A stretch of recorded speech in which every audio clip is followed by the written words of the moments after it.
Bab 216. Kamu tidak tahu malu. Queen Miller marah, matanya dipenuhi amarah. Chuck Kendon berkata terus terang, ada apa, Presiden Miller? Bukankah Anda baru saja mengatakan bahwa Anda akan menyetujui apapun? Saya sudah menyatakan permintaan saya sekarang, namun Anda tidak setuju. Apakah Anda baru saja pamer? Dia tahu ini adalah satu-satunya cara baginya untuk berurusan dengan wanita ini.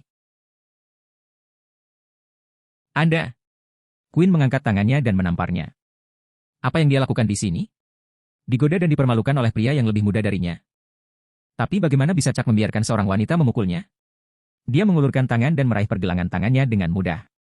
Biarkan aku pergi, teriak Queen. Dia menutup matanya dan mengambil beberapa napas dalam-dalam untuk menenangkan dirinya. Setelah mendapatkan kembali ketenangannya, dia membuka matanya dan berkata, lepaskan aku. Chuck mencibir, tidak ada seorang pun di sini. Ini sempurna untuk kita sekarang. Katakan saja apakah kamu setuju atau tidak. Kau menjijikan. Sekarang kamu tidak menyukaiku karena menjijikan. Kenapa kamu tidak mengatakan aku menjijikan ketika aku menyelamatkanmu? Oh, jadi kamu mengakuinya sekarang? Queen menyipitkan matanya ke arahnya. Ya, aku mengakuinya. Sekarang, bagaimana kalau kamu menemaniku untuk membalas budiku? Chuck memandangnya dan bertanya, jangan berpura-pura. Katakan saja padaku apakah kamu setuju atau tidak.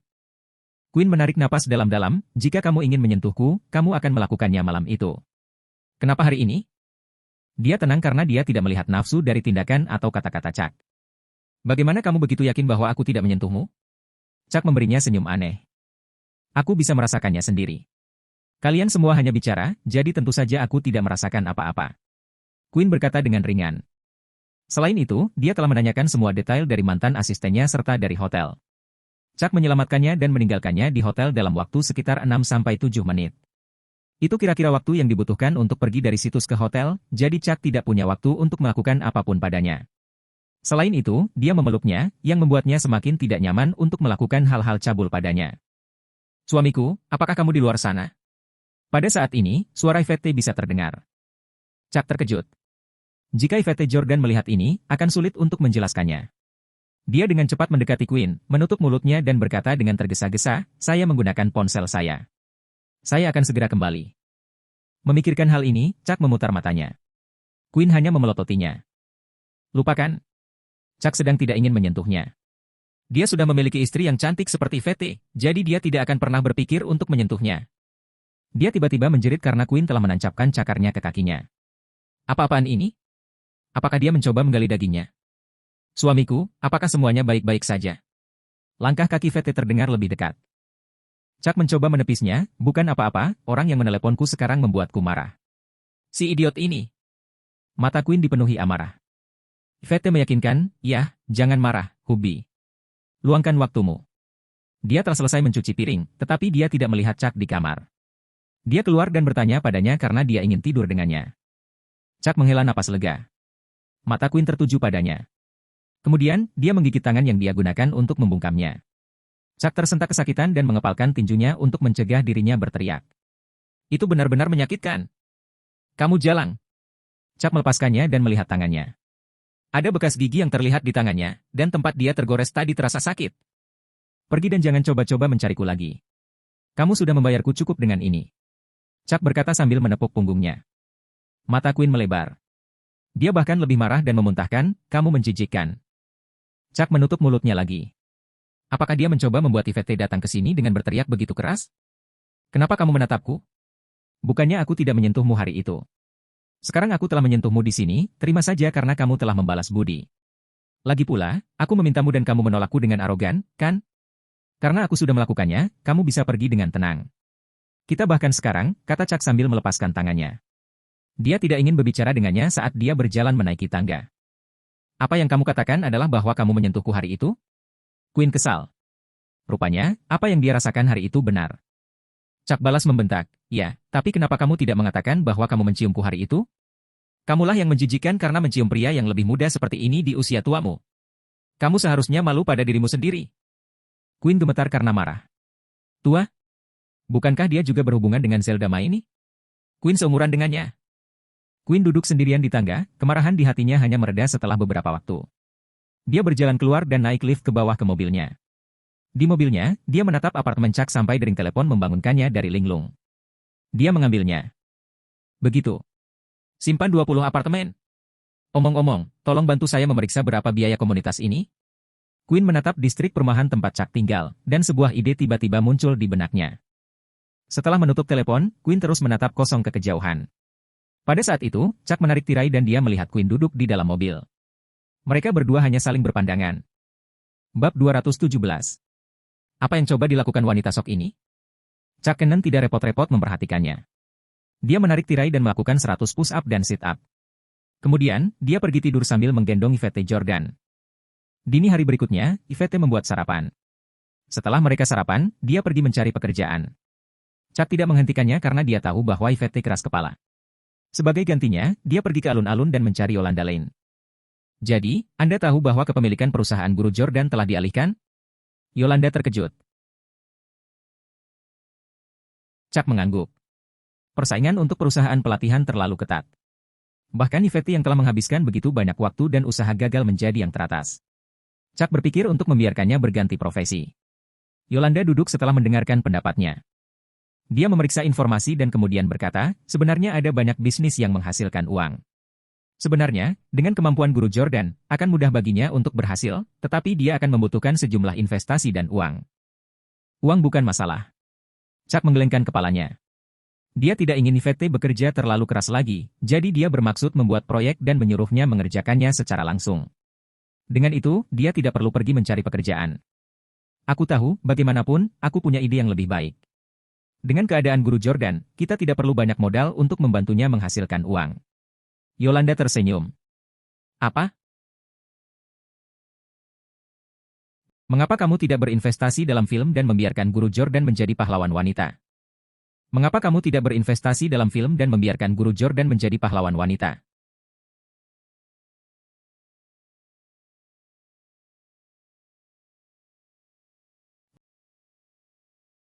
Meskipun kru film telah bekerja di alun-alun selama beberapa hari, Yvette tidak terlalu memperhatikan mereka. Mengapa kamu tidak berinvestasi dalam film dan membiarkan guru Jordan menjadi pahlawan wanita? Chuck terdiam. Bukannya dia tidak memikirkannya sebelumnya. Ketika dia pertama kali mencari aktris utama, dia berpikir untuk bertanya pada Yvette. Bagaimanapun, sosok dan penampilannya adalah kelas 1. Bahkan jika dia tidak memiliki kemampuan akting, dia masih bisa menjadi terkenal hanya dengan penampilannya. Dia cantik dan memiliki sosok yang memikat, jadi kemampuan aktingnya tidak terlalu penting. Chuck hanya perlu memberitahu Bibi Logan itu dan hanya masalah waktu bagi Yvette untuk menjadi terkenal. Dengan kemampuan Bibi Logan, dia bisa menjadi superstar hanya dalam waktu 3 bulan. Namun, Yvette tidak tertarik dengan hal ini. Meskipun kru film telah bekerja di alun-alun selama beberapa hari, Yvette tidak terlalu memperhatikan mereka. Terlebih lagi, sejak mereka masih muda, Chuck tahu bahwa Yvette bukanlah tipe orang yang akan menyukai bintang. Dia jelas tidak tertarik untuk bergabung dengan industri hiburan. Saat Chuck memikirkan ini, dia segera menjatuhkan ide itu. Tidak mungkin Yvette menginginkan pekerjaan seperti itu. Chuck sedang memikirkannya dan dia menatap Yolanda dengan tatapan aneh. Dia sangat cantik, dan sosoknya juga sangat seksi. Jika dia mau, dia juga bisa mengambil pekerjaan itu. Dia bertanya padanya tetapi Yolanda tersenyum dan menggelengkan kepalanya, saya juga tidak tertarik dengan hal-hal ini, seperti guru Jordan. Apakah kamu takut dipaksa melakukan hal-hal yang tidak bermoral itu? Jangan khawatir. Saya dapat menjamin bahwa selama Anda tertarik pada pekerjaan itu, tidak ada yang akan menyakiti Anda, kata Chuck dengan serius. Dia tidak membual. Dengan kemampuan ibunya dan kemarahan Bibi Logan, mereka dapat memastikan bahwa tidak ada yang berani menyentuhnya. Yolanda merasa malu dan menyangkal, bukan itu. Dia benar-benar tidak tertarik dengan pekerjaan seperti itu. Pernah ada seseorang yang memintanya untuk menjadi model bagi mereka ketika dia hanya mengurus bisnisnya sendiri di jalanan. Dia menolak mereka. Dia tidak benar-benar mau melakukannya bahkan jika mereka menawarinya $500–600 per jam. Chuck bercanda, haha, sayang sekali. Kamu memiliki tubuh yang bagus, jadi ada baiknya kamu sesekali memamerkannya. Yolanda bahkan lebih malu. Chuck memperhatikan bahwa Yolanda mengenakan seragam hari ini. Dia mengenakan sepasang sepatu hak tinggi yang indah yang dipadukan dengan rok hitam yang dia kenakan. Selain itu, dia mengenakan sepasang stoking hitam untuk melengkapi kakinya yang panjang, membuatnya terlihat sangat menggoda. Chuck sudah mengenalnya sejak lama. Dia tahu bahwa sosoknya cukup bagus. Dia hanya lebih suka berbaring rendah. Dia tidak terlalu suka mengekspos kecantikannya bahkan dalam hal fashion. Chuck menyadari bahwa tidak pantas baginya untuk memandangnya seperti ini dan dia tidak bisa membiarkan Yolanda salah paham. Dia terbatuk dan berkata, "Mengapa kamu tidak melanjutkan?" Yolanda menyarankan, "Nah, mengapa kita tidak membuka restoran untuk guru Jordan? Kami akan menginvestasikan sekitar $2 juta dan juga membantu membuat beberapa hidangan khusus. Kami dapat menggunakan ide Zeldama ini untuk membuka waralaba." Ini adalah ide yang bagus. Jika dia membuka restoran untuk Yvette dan menyerahkan kontraknya, dia pasti akan terkejut. Chuck tersenyum dan memutuskan untuk melakukannya. Namun, tidak ada tanah kosong di alun-alun. Setelah bertanya kepada Yolanda, dia berhasil menemukan tempat kosong di alun-alun yang terletak di posisi strategis. Biaya transfer sekitar $800.000. Oleh karena itu, seluruh investasi akan berjumlah sekitar $3 juta. Chuck siap mengunjungi tempat ini bersama Yolanda. Jika cocok, dia akan segera memberikannya kepada Yvette dan memberinya kejutan. Tetapi pada saat itu, seseorang masuk. Chuck tidak mengenal mereka, tetapi Dread membawa beberapa orang bersamanya. Mereka adalah orang-orang yang meminjamkan uang mereka ke Yvette. Dread mengumumkan, "Hei, saya di sini dengan seseorang untuk menandatangani kontrak. Saya ingin memindahkan perusahaan pelatihan ke atas kepada mereka." Chuck mengerutkan kening. Ternyata orang-orang ini yang mengambil alih perusahaan Yvette, tapi mengapa mereka memindahkannya sekarang? Yolanda memandang Chuck, yang tampak bingung. Dia mengatakan kepadanya dengan lembut bahwa mereka adalah rentenir. Setelah dia berkata begitu, Chuck mengerti. Namun, bukankah Yvette hanya meminjam $700.000 dari sana? Apakah ada kebutuhan untuk menjual perusahaan? Pasti ada sesuatu yang mencurigakan terjadi. Lagi pula, rentenir memiliki jebakan yang berbeda untuk memikat klien mereka ke dalam hutang yang tidak pernah berakhir. Apakah Yvette ditipu oleh orang-orang ini?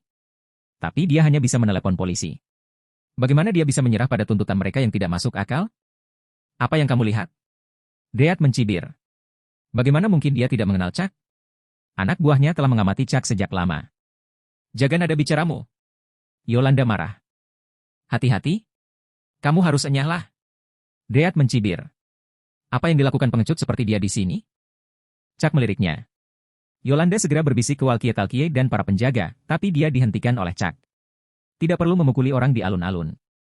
Dia hanya bisa mengambil tindakan di gang di mana tidak ada yang melihat. Mereka pantas mendapatkannya karena menipu Yvette dari perusahaannya. Yolanda berkata, "Kami tidak terbuka untuk prosedur hari ini." Tidak buka? Dread mencibir. "Jika kamu tidak melakukannya sekarang, aku akan menghancurkan tempatmu menjadi berkeping-keping. Coba aku." Beberapa anak buah Dread juga menggemakan sentimennya.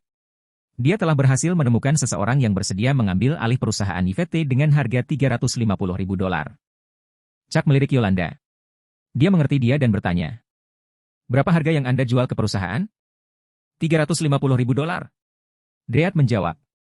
Chuck sangat marah. Yvette telah menginvestasikan setidaknya $1,5 juta di perusahaan ini. Bagaimana dia bisa menjualnya dengan harga serendah itu? Yolanda berkata, "Oke, saya akan memberi Anda $350.000, dan kami akan mengambil kembali perusahaannya. Tolong kartu Anda." "Ambil kembali? Apakah kamu pikir kamu bisa melakukannya dengan mudah?" Dread mencibir. Setelah dipikir-pikir, $350.000 tidak cukup. "Saya ingin $500.000. Anda." Yolanda marah. Namun, Chuck meyakinkannya dan berkata dengan tenang, "Berikan padanya." Dread mengejek, "Beri aku? Kamu pikir kamu siapa?" Chuck menyipitkan matanya. Yolanda mengulangi dirinya sendiri dan meminta kartunya. Dread mengerutkan kening, tetapi dia dalam suasana hati yang baik karena dia berhasil mendapatkan $150.000 lagi. Dia dengan cepat mengusir orang yang awalnya dia pilih dan memberikan Yolanda kartu kreditnya. Setelah menerima uang, dia mengejek dengan gembira, "Saya tidak percaya bahwa Anda lebih suka mendapatkan kembali perusahaan sampah seperti itu. Saya harap alun-alun Anda gulung tikar." Kemudian, dia pergi bersama anak buahnya. Dia berencana mencari tempat untuk menghabiskan $150.000 ekstra. Setelah mereka pergi, Yolanda bertanya, "Apa yang kamu rencanakan dengan perusahaan sekarang?" "Aku akan mengembalikannya ke Yvette. Bisakah Anda membuat draft kontrak?" "Aku akan keluar dulu.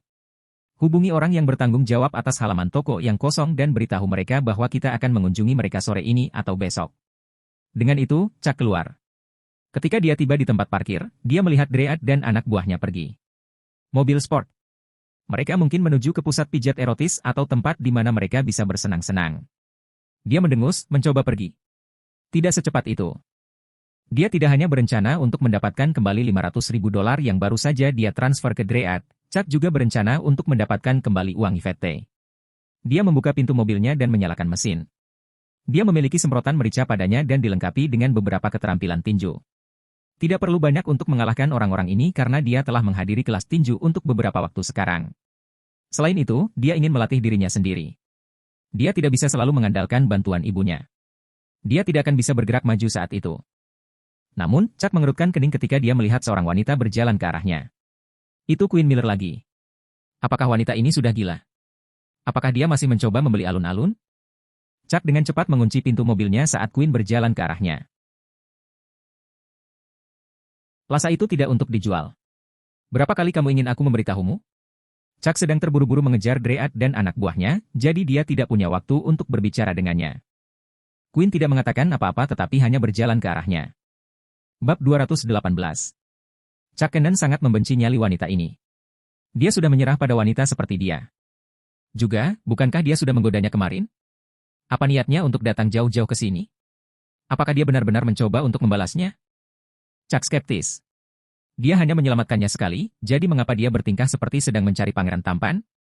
Queen Miller bertanya, apakah Anda ingin pergi ke hotel atau Anda ingin melakukannya di sini? Kamu cukup berpikiran terbuka, bukan? Ini tempat parkir. Pernahkah kamu mencobanya dengan orang lain di tempat parkir? Chuck mencibir. Queen mengerutkan kening, tidak. Chuck tidak percaya padanya. Lupakan saja kalau begitu. Nada bicara Queen menjadi lebih dingin. Chuck melambai padanya dan dia berjalan dengan cemberut. Dia akan melakukannya sejak dia mengatakannya. Itu tidak penting lagi. Seolah-olah dia akan diserang oleh orang lain yang sama-sama memberontak. Dia hanya bisa berpura-pura bahwa asistennya memang berhasil dengannya terakhir kali. Jika dia benar-benar bertaruh pada kemungkinan. Dia hanya mulai memiliki mimpi-mimpi itu karena orang ini telah menyelamatkannya. Chuck mengangguk. Lagi pula dia tidak bermaksud berhubungan seks dengan Queen. Dia hanya menggodanya kemarin karena dia merasa bahwa dia pantas mendapatkannya. Selanjutnya, dia harus mengejar Dread dan anak buahnya sekarang. Dia benar-benar tidak punya waktu untuk bermain-main sekarang. Apakah kamu benar-benar mengambilnya kembali? Queen bertanya tanpa sadar. Dia kesal dan berbalik untuk pergi. Dia menyelamatkannya dan mempermainkan perasaannya beberapa kali. Bukankah itu sudah cukup?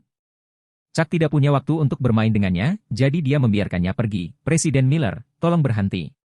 Kami bahkan sekarang jadi Anda bisa. Sebelum dia bisa menyelesaikan kalimatnya, dia tiba-tiba melihat beberapa orang berjalan ke arah mereka. Mereka berpakaian serba hitam dari atas hingga bawah. Chuck berhenti. Mereka semua menatap Queen. Apa yang sedang terjadi? Queen juga memperhatikan ini dan dia mengerutkan kening. Mantan asistennya pasti memanggil mereka. Ya, mantan asistennya memang memanggil orang-orang ini. Dia dipukuli oleh Queen sebelumnya, tetapi dia adalah orang kaya sekarang. Karena itu, dia mempekerjakan beberapa orang untuk menangkap Queen.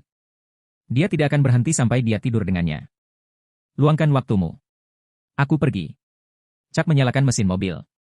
Dia terlalu malas untuk peduli tentang ini sekarang. Chuck, kamu tidak bisa pergi. Queen secara naluriah menangkapnya. Itu hampir mirip dengan terakhir kali, di mana dia memohon bantuan padanya. Chuck mencoba menepisnya, apakah kamu tidak melihat ada hal yang harus kulakukan? Seberapa jauh Dread sekarang? Jika dia dihentikan di sini, bukankah itu berarti dia harus menunggu kesempatan lain sebelum dia bisa mendapatkan uang kembali dari Dread? Dia tidak memiliki kesabaran itu. Ya, tapi terakhir kali kau menyelamatkanku. Kali ini. Queen cemas. Dia tidak tahu bagaimana membujuk Chuck. Dia yakin bahwa dia tidak akan membantunya. Namun, tidak ada orang lain di sini. Kemana dia bisa lari? Aku. Queen terkejut dengan apa yang dikatakan Chuck. Dia diam. Melihat para penyerangnya bergegas ke arahnya dengan ganas, dia bertanya-tanya, mengapa dia begitu sial baru-baru ini? Ngomong-ngomong, terima kasih untuk yang terakhir kali. Queen terkejut bahwa dia masih bisa mengatakan hal seperti itu sekarang. Mungkin, dia benar-benar berterima kasih padanya. Masuk ke dalam mobil, kata Chuck dengan dingin. Apa kamu yakin? Queen terkejut. Aku akan terbebani jika kamu terjebak di plazaku. Masuk saja ke mobil. Chuck menggelengkan kepalanya dan berteriak padanya. Dia tidak punya pilihan. Jika mereka berada di tempat lain, dia akan pergi begitu saja tanpa berpikir dua kali. Queen terdiam sejenak sebelum dengan cepat masuk ke mobil. Kemudian, Chuck pergi bersamanya. Salah satu pria berhasil mengejar mereka pada menit terakhir. Namun, keterampilan mengemudi Chuck sangat luar biasa. Mereka tidak pernah bisa mengejarnya. Segera, mereka berhasil meninggalkan alun-alun dengan selamat. Queen mendapatkan kembali ketenangannya dan bertanya, ada apa dengan alun-alunmu? Bagaimana kamu bisa membiarkan orang-orang ini masuk? Chuck menjawab dengan tidak sabar, apakah kamu gila? Bagaimana kita bisa mengharapkan ini terjadi? Tanya Chuck tidak sabar. Hei, jangan memarahiku. Quinn memelototi Chuck. Aku benar-benar menyesal menyelamatkanmu lagi. Chuck benar-benar ingin menampar dirinya sendiri. Dia telah menyelamatkannya sekali lagi, tetapi dia sekarang harus mendengarkan keluhannya tentang segalanya. Dia pikir dia siapa? Kata-kata Quinn tertahan di tenggorokannya. Setelah hening sejenak, dia berkata, "Oke, aku berhutang padamu sekali lagi. Jika kamu mau, aku bisa memberikannya kepadamu sekarang." Dia bertanya-tanya apakah dia telah dirasuki untuk mengatakan kata-kata menjijikkan dan memalukan seperti itu. Chuck terlalu malas untuk peduli padanya. Sebaliknya, dia mengemudi dengan hati-hati dan akhirnya menemukan mobil Dread. Dengan itu, dia menginjak gas dan mulai membuntuti mereka. Di sisi lain, Quinn duduk dengan tenang di dalam mobil. Dia pikir Chuck sedang mencari hotel. Namun, mereka sudah melewati beberapa hotel bagus, jadi kemana dia pergi? Apakah dia mencari motel murah seharga $30? Quinn merasa lebih jijik. Apakah mereka akan melakukannya di sana? Ini adalah penghinaan baginya. Berhenti, aku akan membayar kamar. Quinn marah. Dia tidak berhubungan seks selama hampir 10 tahun. Dia akan mati karena malu jika dia harus melakukannya dengan seorang pria di tempat seperti itu. Apakah kamu sudah gila? Chuck tidak mengikuti pikirannya. Dia tidak memikirkan hal-hal vulgar seperti itu. Dia memiliki hal-hal yang lebih penting untuk dikhawatirkan. Dia mengabaikannya dan terus membuntuti Dread sampai mereka tiba di sebuah klub. Chuck segera mengikuti mereka dan melaju ke dalam. Quinn mencibir, "Ini? Kau sudah gila?" Dia tahu bahwa Chuck adalah orang yang sangat kaya, jadi itu normal baginya untuk datang ke sini. Tetapi, bisakah Anda diam saja? Menurut Anda bisnis apa yang saya miliki di sini? Chuck menatap Dread dan anak buahnya yang memasuki klub. Bukan hanya dalam hitungan menit jika dia harus masuk dan menghajar mereka. Selain itu, ada banyak penjaga di dalam, dan Chuck sendirian. Dia tidak bisa begitu saja masuk dan memanggil untuk berkelahi, jadi rencana terakhirnya pasti hancur. Apa yang bisa dia lakukan sekarang? Quinn terdiam. Setelah berpikir sebentar, dia akhirnya menyadari bahwa Chuck sepertinya mengejar seseorang. Matanya berbinar ketika dia bertanya, "Apakah kamu mengikuti seseorang?" Chuck berbalik dan mencibir, "Kamu akhirnya waras sekarang." Bab 219. Quinn Miller merasa malu dan marah. Kapan dia pernah ditegur oleh pria seperti ini? Apa yang ingin kamu lakukan? Apakah kamu mencoba membuntuti mereka dan memukuli mereka? Quinn bertanya. Apa hubungannya denganmu? Chuck Cannon memikirkannya untuk waktu yang lama dan memutuskan untuk masuk dan melihatnya. Menunggu di sini juga bukan pilihan. Dia membuka pintu dan turun dari mobil.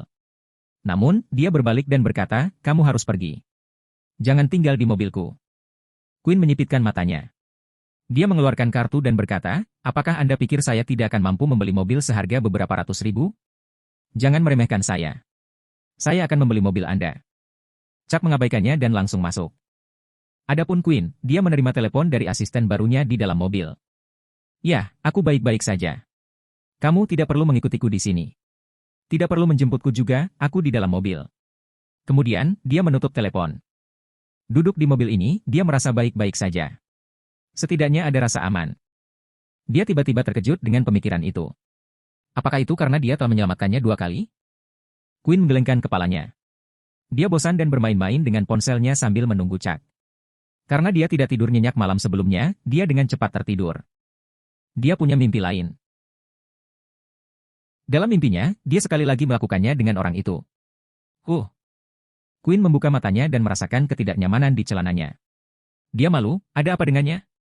Dia melihat keluar jendela dengan linglung. Pria menjijikan itu telah menyelamatkannya 2 kali. Quinn bahkan tidak tahu apakah ada yang salah dengan dirinya atau dirinya. Dia seharusnya sudah keluar dari mobil sekarang, tapi kenapa tidak? Apa yang dia lakukan di sini? Dia sangat bosan sehingga dia hanya menunggunya. Saat itu, dia melihat Chuck keluar dari ruangan dan dia langsung merasa lega. Tunggu sebentar, apakah dia mengkhawatirkannya barusan? Chuck membuka pintu mobil dan masuk. Kehadirannya seolah mencairkan suasana di dalam mobil. Bagaimana itu? Quinn bertanya tanpa sadar. Apa hubungannya denganmu? Chuck menyalakan mesin mobil dan menyeringai. Dia menemukan bahwa Dread adalah pelanggan tetap di sana. Setelah menghabiskan sejumlah uang untuk menyuap staf, Chuck berhasil mencari tahu di mana perusahaan pinjaman Dread berada. Karena itu, dia mengambil keputusan. Tidak hanya dia akan membuat Dread mengeluarkan semua uang, dia juga akan menghapus perusahaannya dari muka bumi. Dia akan menghancurkan Dread sepenuhnya. Siapa yang memintanya untuk berkomplot melawan istrinya? Chuck mengemudikan mobilnya kembali. Dia harus terlebih dahulu membuat rencana. Mendengar kata-kata tidak sabar Chuck, Quinn mengerutkan kening tapi tetap diam. Dia duduk dengan tenang di mobilnya. Ketika mereka melewati sebuah hotel, dia tiba-tiba berkata, "Turunkan aku di sini." Chuck tidak berbicara dan hanya menghentikan mobilnya di pinggir jalan. Quinn membuka pintu dan keluar. Namun, Chuck memperhatikan bahwa kursinya basah. Apa ini? Apakah cuacanya terlalu panas? Hai. Chuck memanggil Quinn dan menunjuk ke tempat di kursi mobil. Quinn menoleh ke belakang. Ketika dia melihatnya, wajahnya menjadi merah. Dia telah meninggalkan noda di mobil ketika dia bermimpi barusan. Maaf, saya ceroboh ketika saya sedang minum air sekarang, saya akan memberikan kompensasi kepada Anda. Quinn tergagap saat dia mengeluarkan sebuah kartu. Dia tidak pernah merasa begitu dipermalukan. Dia mungkin tidak tahu, kan? Dia gugup. Jika dia tahu, dia pasti akan pingsan. Chuck tidak ingin berbicara dengannya lagi. Mengapa dia begitu ceroboh? Dan siapa yang mau menerima uangnya? Dia keluar dari mobil, mengambil tisu dan menyeka kursi hingga bersih. Kemudian dia membuang tisu itu ke tempat sampah di pinggir jalan. Melihat tindakan Chuck, Quinn sangat malu hingga wajahnya memerah. Bagaimana dia bisa? Chuck pergi tanpa mengucapkan sepatah kata pun. Melihat mobil Chuck pergi di kejauhan, Quinn nyaris tidak bisa membuatnya tetap tenang. Dia tidak bisa membiarkan dia tahu apa yang terjadi sekarang, atau dia tidak akan pernah melepaskan kesempatan untuk menertawakannya selamanya. Quinn menjadi tenang, tapi dia terus melihat ke arah Chuck. Apa yang salah dengannya? Sepertinya kau tidak begitu menjijikkan lagi. Gumam Quinn pada dirinya sendiri. Dia kemudian berbalik dan pergi ke hotel. Dia harus mandi dengan baik. Chuck kembali ke alun-alun dan menemukan di mana perusahaan Dread berada. Dia bisa memeriksanya malam ini, tapi masih pagi. Jadi, dia membawa Yolanda untuk memeriksa ruko kosong yang disewakan. Itu terletak cukup strategis, seperti yang diharapkan untuk tempat di mana biaya transfernya sudah hampir $1 juta. Keduanya cukup senang dengan toko itu, jadi Chuck dengan cepat membayar mereka dan membeli toko itu. Menyembunyikan kontrak di jaketnya, Chuck berencana memberi Vete kejutan. Selain itu, dia juga akan mengembalikan perusahaannya padanya. Chuck meneleponi Vete dan bertanya di mana dia. Dia mengatakan kepadanya bahwa dia masih berdiskusi dengan petinggi perusahaan, yang berarti dia masih mencari pekerjaan. Chuck tersenyum dan memintanya pulang. Dia lapar. Yvette berkata, "Oke, suami, tunggu sebentar. Aku sudah menemukan pekerjaan baru. Seseorang akan membawaku berkeliling jadi aku akan segera kembali." Chuck setuju dan menutup telepon. Dia tidak tahu bagaimana reaksi Vete ketika dia tahu bahwa dia telah membantunya mendapatkan kembali perusahaannya dan bahkan memberinya toko baru. Chuck mengirim Yolanda kembali ke alun-alun dan kebetulan melihat Queenie Carson. Dia baru saja akan pulang, jadi Chuck menawarkan untuk memberinya tumpangan. Lagi pula, dia punya mobil dan itu bukan masalah besar baginya. Queenie menggigit bibirnya saat masuk ke mobil Chuck. Chuck mengirimnya pulang. Ketika dia sampai di rumah, Chuck ingin melihat apakah dia membutuhkan sesuatu, jadi dia mengikutinya ke atas. Queenie membuka pintu dan mempersilakannya masuk. Chuck melihat adiknya tidak ada di rumah, dan bahkan melihat pakaiannya yang sedang dia jemur di balkon. Dia membersihkan tenggorokannya dengan canggung. Dia sedikit malu. Mengapa dia mengikutinya? Aku pergi dulu," kata Chuck dengan canggung. Mereka berdua sendirian di ruangan yang sama dan dia tidak bisa tidak memikirkan kejadian malam itu. Oke. Queenie menunduk dan Chuck berjalan ke pintu. Dia mengumpulkan keberaniannya dan memeluknya dari belakang, berkata, "Tinggallah sebentar. Tunggu sebentar, oke?" Queenie telah dituduh tidak adil di tempat kerja hari ini. Dia biasanya akan menanggungnya dengan tenang, tetapi Chuck kebetulan mengirimnya kembali. Mau tak mau dia memikirkan malam itu seperti yang dilakukan Chuck. Dia sama impulsifnya dengan malam itu. Chuck terdiam. Dia merasa kasihan pada Queenie. Dia telah memintanya untuk membantunya turun ketika dia sendiri tidak punya pacar. Dia tidak bisa menemukan cara untuk membayarnya kembali, jadi satu-satunya cara dia bisa mengimbanginya adalah dengan memberinya rumah ini. Chuck bertanya dengan lembut, "Ada apa?" Queenie pasti dirugikan. Kalau tidak, dia tidak akan berani melakukan gerakan yang tidak biasa. "Tinggallah di sini sebentar." Queenie memeluk Chuck. Chuck menghela nafas pelan. Dia tidak menolaknya, tapi begitulah cara Queenie memeluknya. Dia telah berlatih baru-baru ini dan tidak ada Zelda Maine yang membantunya turun, jadi reaksi fisiologisnya instan. Queenie merasakan tonjolan itu juga dan mengumpulkan keberaniannya seperti malam itu. Dia bertanya, "Apakah Guru Jordan tidak membantumu?" Chuck merasa malu. Itu bukan karena Yvette tidak mau melakukannya, tetapi karena Chuck ingin Yvette melihatnya dengan kekuatannya. Dia telah menahan diri sejak saat itu dan seterusnya. Apakah Anda ingin saya membantu Anda seperti yang saya lakukan terakhir kali? Queenie tersipu dan berkata dengan malu-malu. Chuck menggelengkan kepalanya dengan canggung.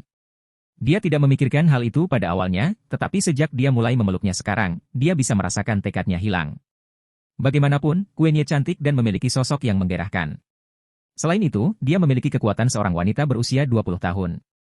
Namun, sebelum dia bisa mengatakan apa-apa, seseorang mengetuk pintu. Baik Chuck dan Queenie terkejut.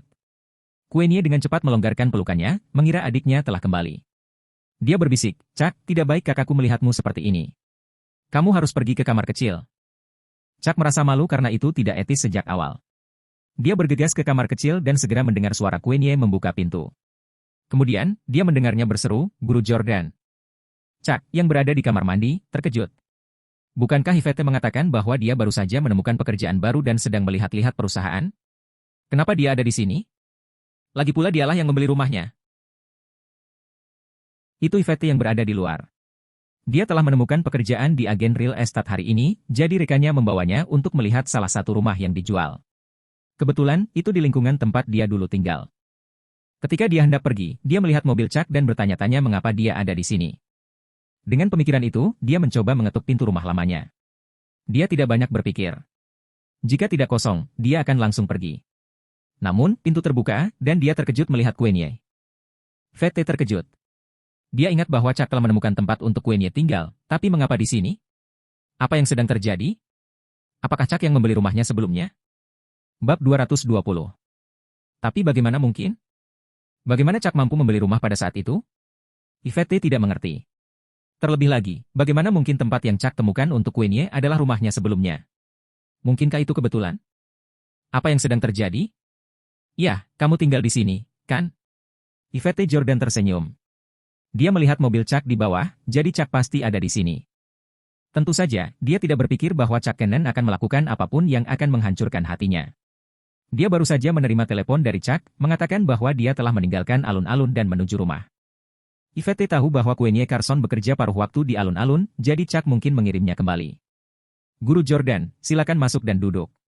Queenie gugup dan pada saat yang sama, perasaan bersalah menyelimuti dirinya. Dia merasa kasihan pada Yvette. Dia telah melakukan sesuatu yang akan mengecewakannya, dan kemudian dia mencoba melakukannya lagi. Tidak apa-apa. Aku harus pulang untuk memasak. Yvette melihat ke dalam. Hubby, kamu belum mau keluar. Baiklah, Guru Jordan, harap berhati-hati di jalan. Betapa leganya. Ratu berpikir. Jika Yvette benar-benar masuk, dia tidak bisa membayangkan betapa buruknya insiden itu. Bagaimanapun, Chuck masih berada di dalam kamar kecil. Oke. Yvette menghela nafas dalam hatinya. Dia kemudian berbalik dan pergi. Tunggu. Namun, Chuck telah keluar dari kamar kecil. Dia tahu dia tidak bisa bersembunyi lagi. Lagi pula, mobilnya masih terparkir di bawah. Yvette tidak buta, bagaimana dia bisa berpura-pura tidak melihatnya? Dia tidak akan bisa menjelaskan dirinya sendiri jika dia masih menolak untuk keluar. Bagaimanapun, Chuck baru saja datang ke sini untuk mengirim Queenie kembali. Mereka tidak melakukan apa-apa, mereka juga tidak berencana untuk melakukan apapun.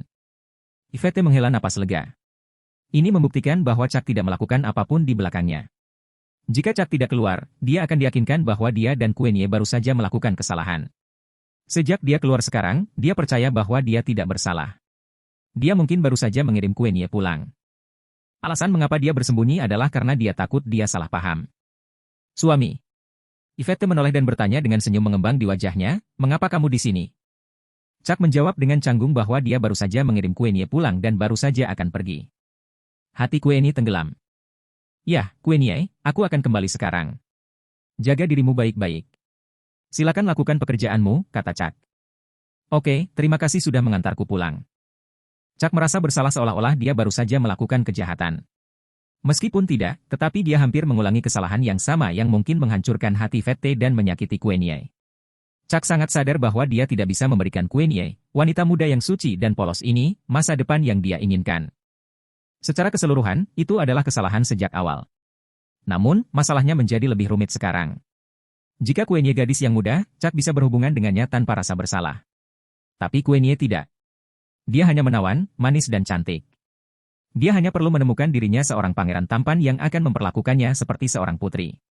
Keperawanannya harus diserahkan kepada suaminya di masa depan. Hubby, bolehkah aku bertanya padamu? Yvette masuk dan bertanya. Chuck menjawab dengan malu. Ya. Aku tahu bahwa kamulah yang menemukan rumah ini untuk Queenie, tetapi bagaimana kamu menemukannya?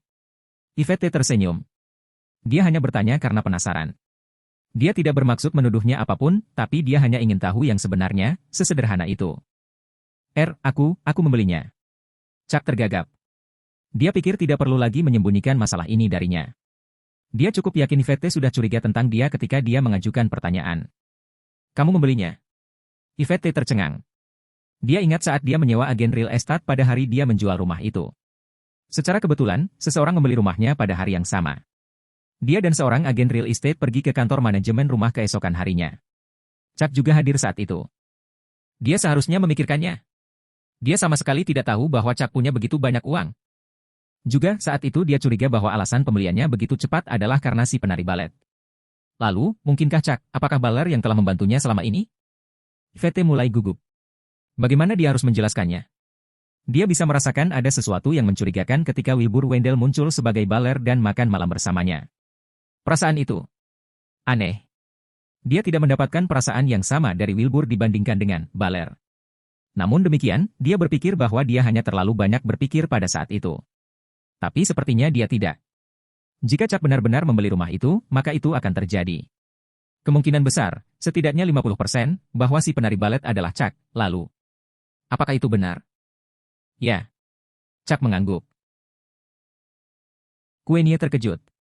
Ketika Chuck membawanya ke sini, dia pikir ini hanya rumah yang disewa Chuck untuknya. Tapi dia tidak menyangka bahwa dia telah membeli tempat itu.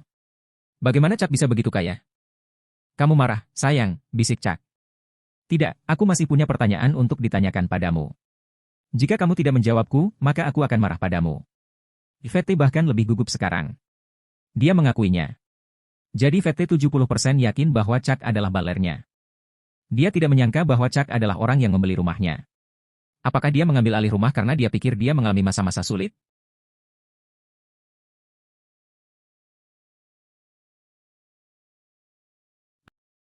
Ayo pulang sekarang. Apakah dia akan bertanya? Pertanyaan? Pertanyaan apa? Chuck terkejut. Tapi pertanyaan apa yang akan Yvette tanyakan? Apakah dia akan bertanya bagaimana dia mengumpulkan uang sebanyak itu untuk membeli tempat ini? Namun demikian, dia telah memberitahunya sebelumnya bahwa dia dilahirkan dengan sendok perak. Dia hanya tidak percaya padanya. Ayo pulang sekarang. Aku akan bertanya padamu setelah kita sampai di rumah. Kata Yvette sambil tersenyum. Queenie, tolong jaga dirimu. Kita pergi sekarang. Queenie mengangguk tanpa suara. Chuck menunggu Yvette pergi. Dia kemudian mendekati Queenie dan berkata, maaf, barusan. Tidak, tolong jangan katakan itu.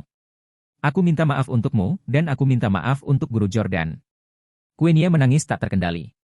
Dia tahu bahwa dia melakukan sesuatu yang tidak pantas, tetapi apa yang bisa dia lakukan ketika perasaan itu begitu kuat dan dia bahkan tidak bisa mengendalikan dirinya sendiri? Chuck menghela nafas. Tidak, ini salahku. Aku terlalu memanjakan diriku malam itu. Aku bisa menahan diri. Jika dia bisa menahan godaan dan menolaknya hari itu, Queenie tidak akan merasa bersalah. Tidak, kamu harus kembali sekarang. Guru Jordan masih di luar. Air mata Queenie masih mengalir di pipinya. Chuck tidak punya pilihan selain pergi. Jika dia tidak pergi, dia mungkin tidak bisa memutuskan untuk pergi. Chuck pergi dan menutup pintu. Queenie menyeka air matanya, tapi tidak ada habisnya. Mereka baru saja tiba di rumah. Chuck mengeluarkan kontrak dan siap membicarakan hal ini dengan Yvette. Yvette datang dengan seringai ceria dan berbaring di dada Chuck. Hubby, bisakah saya menambahkan Anda sebagai teman di WeChat Anda? Chuck kehilangan kata-kata. Bagaimana mungkin? Apakah Yvette menebak bahwa dia adalah baler setelah insiden tadi? Mustahil. Wilbur muncul sebagai baler dan mereka bahkan makan bersama. Dia seharusnya tidak meragukannya. Mungkin lain kali, kata Chuck. Yvette mengangkat kepalanya dan kegugupannya menghilang. Jadi kamu yang menyelamatkanku di hotel kan? Dan kamu tidak muncul di hadapanku karena aku sangat brutal padamu saat itu, kan? Dia berpikir untuk dirinya sendiri. Oke, lain kali kalau begitu. Hubby, aku akan memasak. Kata Yvette sambil tersenyum. Chuck merasa lega dan memintanya untuk menunggu. Yvette tercengang saat dia melihat Chuck mengeluarkan kontraknya. Mata indah Yvette terbuka lebar. Dia membeku saat dia meletakkan mulutnya di atas mulutnya. Suami. Dia ingin menangis. Air mata sudah menggenang di matanya.